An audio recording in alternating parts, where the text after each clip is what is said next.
तो मोदी जी ये तो बता दीजिए देश को, घोषणा तो कर दी, वाहवाही भी खूब लूट ली। वाहवाही तो तुगलक ने भी लूट ली थी जब उन्होंने राजधानी बदल दी थी। पर ये वैक्सीन है कहां और कब तक उपलब्ध होंगे? क्योंकि वैक्सीन ये तो हमारे दरवाजे पर दस्तक दे रहा है। तीसरा पहलू, वैक्सीन कहां से आते हैं, let us see that also. उसका भी डेटा मोदी जी ने रिलीज किया, हमारा कुछ नहीं। वैक्सीन बनाने वाली दो बड़ी कंपनियां इस समय हिंदुस्तान में हैं अप्रूव्ड, एक सीरम इंस्टीट्यूट का कोविशील्ड, एक भारत बायोटेक का कोवैक्सीन। मोदी जी ने संसद को बताया कि सीरम इंस्टीट्यूट का कोविशील्ड जो है वो 1 महीने में 11 करोड़ डोज बनाता है। ये हमने नहीं बताया, उन्होंने बताया। मैं आपको पार्लियामेंट का जवाब भेज रहा हूं। This is that parliament question. उन्होंने लिखकर बताया कि भैया वो 11 करोड़ डोज हर महीने बनाता है। और उन्होंने ये भी कहा कि भारत बायोटेक, जब ये जवाब आया उस समय तो बोले कि 2.5 करोड़ बनाता है, पर दिसंबर तक वो 5 करोड़ 80 लाख बनाने लगेगा। तो आप 5 करोड़ 80 लाख मान लीजिए बनाने लगे हो या ना। तो आप 1 महीने में हिंदुस्तान 16 करोड़ 80 लाख वैक्सीन डोज बनाता है। हमें चाहिए 95 करोड़ 10 लाख। और वैक्सीन मैत्री इनिशिएटिव में आपने 10 करोड़ 15 लाख विदेशों में भी भेज दिए हैं आज तक। ये कल का डेटा है, ये रहा। ये मैंने MEA की वेबसाइट से निकाला है, आपको मैं भेज रहा हूं। तो आप बाहर भी भेजे जा रहे हैं। आपको 95 करोड़ चाहिए, आपके पास अभी 18 करोड़ हैं। आप 1 महीने में 16 करोड़ 80 लाख से ज्यादा बना ही नहीं सकते। विदेश से अभी वैक्सीन आ नहीं रहे, जिनकी उम्मीद थी, जिनके बारे में सुप्रीम कोर्ट को कहा था।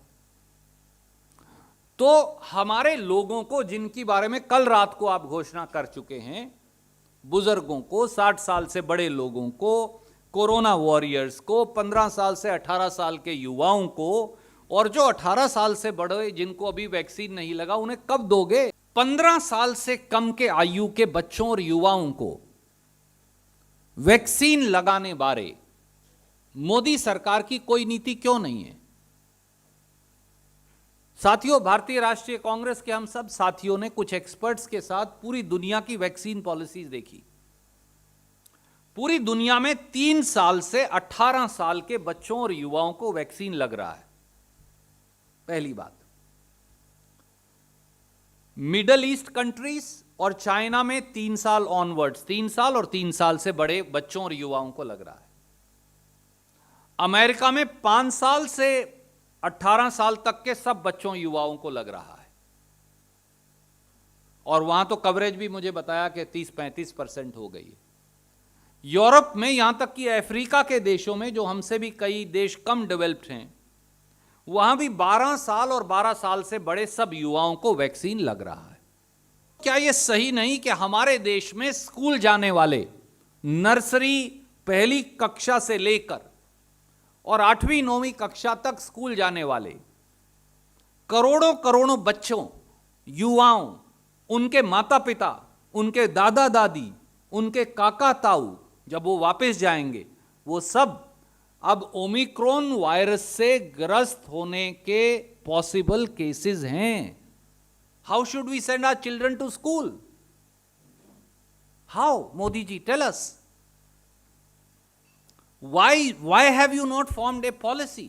आपकी नीति क्यों नहीं है 15 साल से कम के युवाओं के लिए? और वो भी तब जब आपने सुप्रीम कोर्ट को 22 जून को शपथ पत्र देकर कहा कि हां, हम 12 साल से ऊपर तो अभी लगा सकते हैं और 2 साल से ऊपर लगाने के लिए हमारी क्लिनिकल ट्रायल चालू है। तो सुप्रीम कोर्ट को भी झूठ बोल दिया और देश को भी। कोरोना की दूसरी लहर में मोदी सरकार की आपराधिक लापरवाही से मरने वालों की ना आज तक संख्या मिली, ना उन्हें मुआवजा मिला।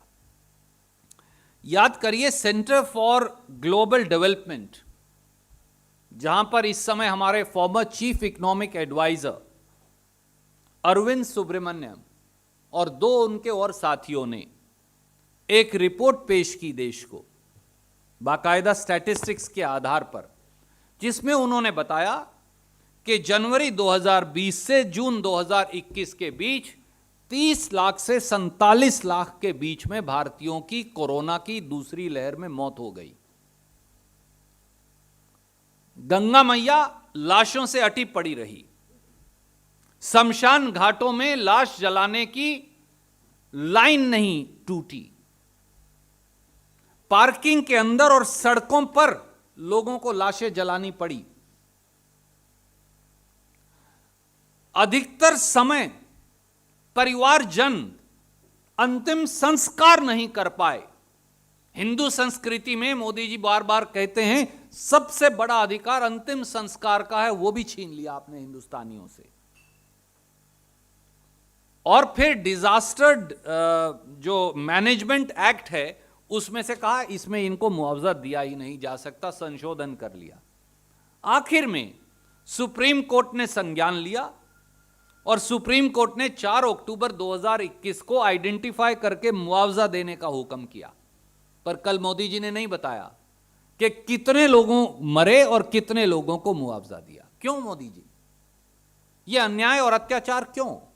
ओमिक्रॉन वायरस से कोरोना की तीसरी लहर के चारों ओर मंडराते खतरा जो है, उससे मोदी सरकार पूरी तरह उदासीन है, अन्यभिज्ञ है और आपराधिक लापरवाही की शिकार है। आदरणीय साथियों, अब ओमिक्रॉन वायरस के बारे में जो वैज्ञानिकों ने बताया है, 5 तथ्य बड़े साफ हैं। नंबर 1, ओमिक्रॉन वायरस पूरी दुनिया में भयंकर तेजी से फैल रहा है। नंबर 2, ओमिक्रॉन वायरस का मल्टीप्लायर रेट डेल्टा या दूसरे वेरिएंट से ज्यादा है, यह 1.5 से 3 दिन में डबल हो जाता है। नंबर 3, कल ही नेचर जो जर्नल है उसमें बाकायदा रिसर्च के आधार पर रिपोर्ट आई है कि ओमिक्रॉन वायरस एंटीबॉडीज जो हमारे शरीर में बनी है या वो थेरेपी है उससे बच निकलता है। चौथा, ओमिक्रॉन वायरस बार बार अपनी शक्ल यानी प्रोटीन स्पाइक बार बार बदलता रहता है। यहां तक कि दोनों वैक्सीन डोज जिन्हें लगे हैं वो भी ओमिक्रॉन वायरस से ग्रस्त हो रहे हैं।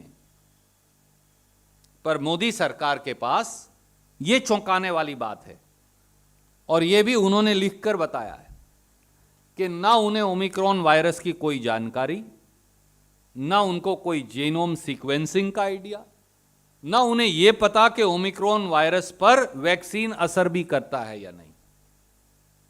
क्या कोई सरकार इतनी अन्यभिज्ञ और आपराधिक लापरवाही की शिकार हो सकती है? यह मैं नहीं कह रहा, यह 17 दिसंबर को पार्लियामेंट में जवाब दिया है। मैं इसकी प्रतिलिपि आपको भेज रहा हूं। मोदी जी ने ओमिक्रॉन वायरस के खतरे से निपटने के लिए कोई तैयारी तो नहीं की। हां, उत्तर प्रदेश में शादी में 200 लोगों के इकट्ठा होने पर बैन जरूर लगा दिया, पर खुद की हजारों और लाखों की रैली अभी भी चल रही हैं। पहली कोरोना की लहर आई तो मोदी जी ने नमस्ते ट्रंप करके देश की जान खतरे में डाली। दूसरी कोरोना लहर आई तो जन आशीर्वाद यात्रा और बंगाल में रैलियां कर किसी पर ध्यान नहीं दिया, वैज्ञानिक पर, लोगों की जान खतरे में डाली। और अब फिर अपने राजनीतिक गोटियां फिट करने के चक्कर में आप शादी में तो 200 आदमी नहीं इकट्ठे कर सकते, पर मोदी जी की रैली में आप सरकारी पैसे से बसें जुटाकर 2 लाख इकट्ठे कर सकते हैं। यह अब इस देश का कोरोना वायरस से लड़ने का तरीका और मापदंड हो गया है। साथियों, क्योंकि ना इस सरकार को जानकारी है, ना समझ है और ये अन्य विज्ञता और आपराधिक लापरवाही की शिकार हैं, तो वक्त की मांग है कि प्रधानमंत्री श्री नरेंद्र मोदी राजधर्म निभाएं, स्पष्ट वैक्सीन नीति अपनाएं, 5 से 15 साल के युवाओं को वैक्सीन उपलब्ध करवाएं और ओमिक्रॉन वायरस के खतरे से बचने के लिए देश को रास्ता सुझाएं। है।